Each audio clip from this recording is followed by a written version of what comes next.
그 헌법재판소 뒤에 이게 딱 그 우리가 맨날 보는 화면 있잖아요. 예, 예. 그 뒤에 방이 있대요. 예. 그 방에서 최종적으로 판결을 하고 선고를 하러 나오고요. 왜냐면 이게 보안이 굉장히 중요하잖아요. 특히 이런 이슈가 있는 것들. 지금 아마 여기 있는 기자님들, 우리 의원님들까지도 다들 이렇게 귀를 대고 있을 거라고 생각을 해요. 네. 그럼에도 불구하고 우리 너무 가짜 뉴스가 판을 쳤잖아요. 이 사건들과 관련돼서 이게 왜 나오지 않냐면 아직 결론이 안 나왔기 때문에 나오기가 더 어렵다.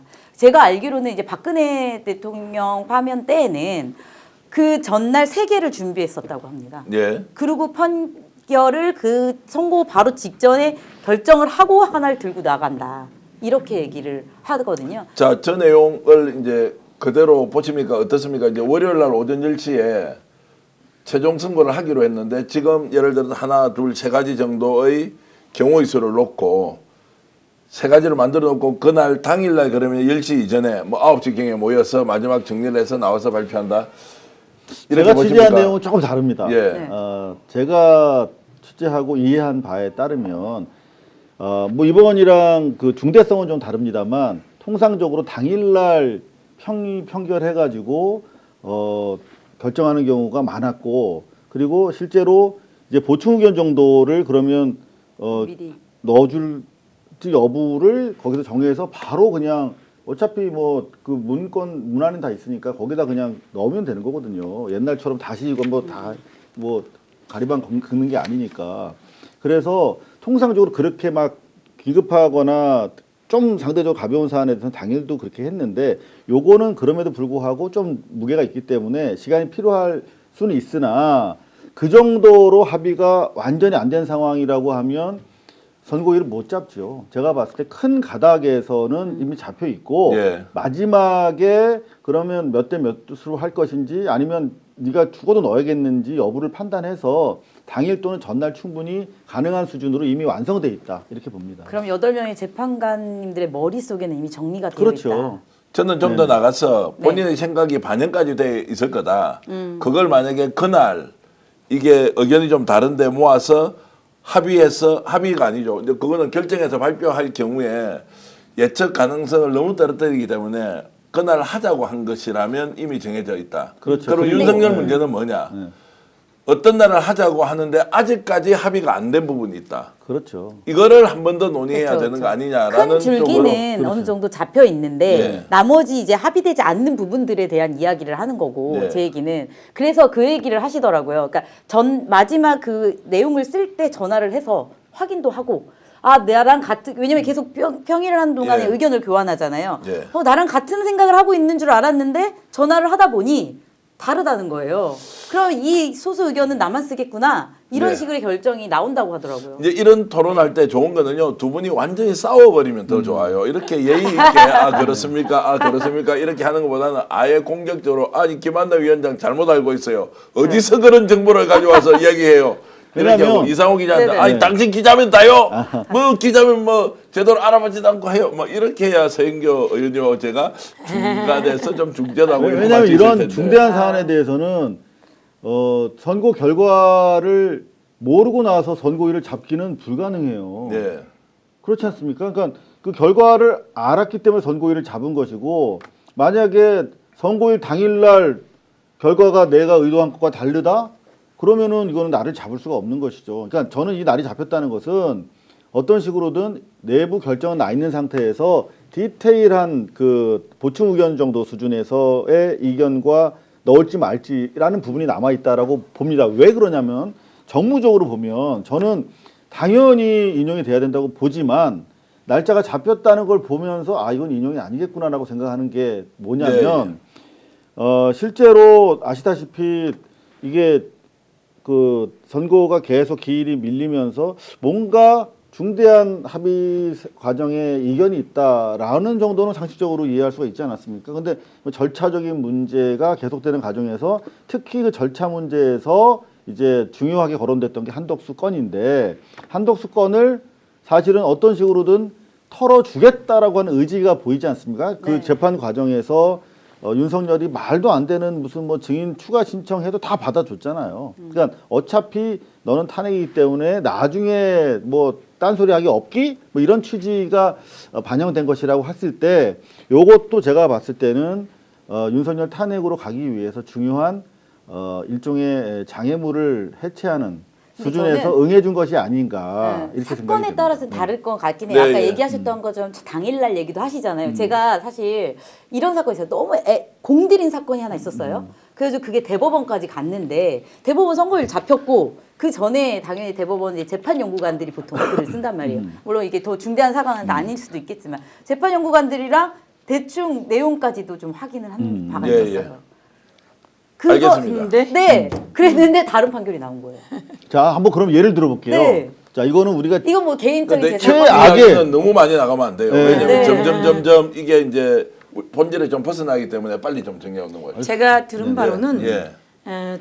선고기일 잡혔다는 것은 의견이 모여졌다는 그렇죠. 이야기입니다. 의견이 모여졌다는 이야기이고 그런데 이 의견이 모여지기 전까지 어마어마하게 서로 이견이 있었던 겁니다. 그동안 계속 이견이 있었던 건 우리가 윤석열 관련해서만 관심을 갖고 있었기 때문에 제가 이제 오늘 들은 얘기로는 여기에 대해서 이견이 많았습니다.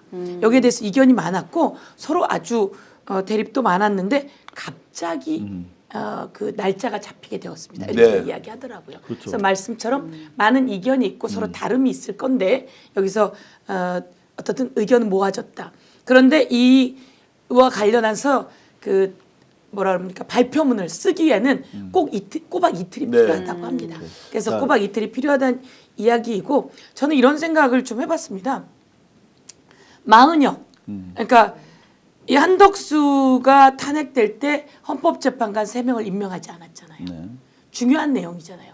헌법재판소에서는 이 헌법재판관 3명을 임명해야만 한다고 했고요. 그리고 우리가 한덕수를 탄핵시켰습니다. 그랬을 때 최상목이 와서 헌법재판관 2명을 임명시켰고 남은 1명이 마은혁이었고 헌법재판소는 마은혁을 임명하지 않은 것은 헌법에 위반된다. 너 빨리 당장 임명해라. 라고 했기 때문에 이 내용이 아주 중요하게도 네. 작용했을 거다. 저는 이렇게 생각하고 어떤 판단이 나올지 모르지만 저는 이 비상계엄에 대해서 아주 중요한 책임자 중에 한 명이었기 때문에 인용되어야만 한다. 이 몇 가지가 같이 해서 이렇게 제가- 생각하지만 어떤 의견이 모인 걸 보면 또 정치적 판단이 어떻게 되었을지는 좀 의문이 지금 가긴 서영교 합니다. 의원께서 되게 중요한 부분을 지적을 하신 것 같아요. 지금 의견의 조율이 이루어지고 있다는 걸 확인한 셈이란 말이에요. 네. 지금 우리가 가장 우려했던 거 이게 움직이지 않고 차가 지금 제자리에 서 있는데 이 엔진이 꺼졌나 작동이 멈춰버린 거 아닌가 어떤 치명적인 그 불합치 때문에 작동이 멈춰버렸다는 게 대단히 심각한 거거든요. 이게 쭉 가서 4월 중순까지 가버리면 나라 망하는 거잖아요. 그런데 그나마 다행스러운 거는 그런 일 합의제가 없습니다. 작동하고 예. 있구나. 굴러는 가는구나. 그렇다면 합의를 해준 입장에서 봤을 때 이거는 다른 합의를 위한 합의란 말이죠. 합의제가 유지돼야 되는 필요성. 그렇다면 상당히 긍정적이다. 그리고 이후에 날이 잡힐 수도 있다는 가능성이 있죠. 이거 합의했으니까 다음도 합의가 될 것이고 그 날짜는 제가 취재한 바에 따르면 선거 결과를 모르면 못 잡는단 말이에요. 그러면 5대 3이다. 그러면 날 잡을 수 있습니까? 못 잡잖아요. 어떤 식으로든 우리가 이거 당신들 정신 차려라. 아무리 윤석열이 너한테 뭘 준다고 해도 우리 나라를 망칠 수는 없지 않느냐라고 합의하는 과정이 헌재의 그나마 열린 지성이라고 하면 이제 작동하는 거 확인됐고 저는 날은 다음 주 중으로 잡힐 것이다. 이렇게. 맞습니다. 자, 그래서 네. 이제 우리가 여러 가지 흔적을 보고 그것이 지나왔던 경로 그리고 앞으로 갈 길이 뭔지 이제 예상하는데 제가 이렇게 이제 좀 말씀을 드려보겠습니다. 자, 합의가 되지 않아서 계속 충돌이 일어났다. 그래서 금요일 날 자, 최종 탄핵 선고를 하기 위해서 수요일인 어제 날짜를 통보했어야 되는데 내부 이견이 있었다. 고성이 오갔다. 그러면 그 상황에서 합의를 했다고 하면 어느 한 사람이 고집을 꺾지 않았고 어느 한 사람이 또는 어느 다수가 그 고집을 그대로 받아들여서 양보한 거 아니에요. 양보를 한 거 아니에요. 그러면 누가 고집을 계속 피웠고 누가 그런 것들을 받아들였느냐라고 우리가 합리적인 질문을 할 수 있지 않습니까? 자, 그러면 그 내용은 의원님 제가 보기에는 윤석열을 먼저 해야 돼, 한덕수를 먼저 해야 돼. 여기에 대한 충돌일 가능성이 매우 높았다. 그러면 저는 한편으로 한덕수를 파면시키고 윤석열도 파면시킨다라는 시나리오도 가능하다는 거예요. 거꾸로 윤석열을 파면을 먼저 하면 그 다음에 한덕수를 파면하면 아 이게 정치 보복한다 이럴 수도 있는 거예요.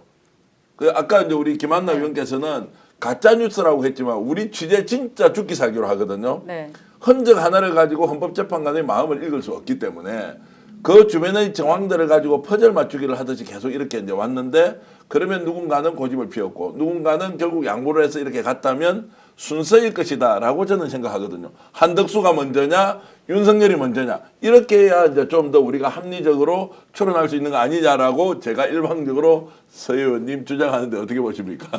그렇게 생각합니다.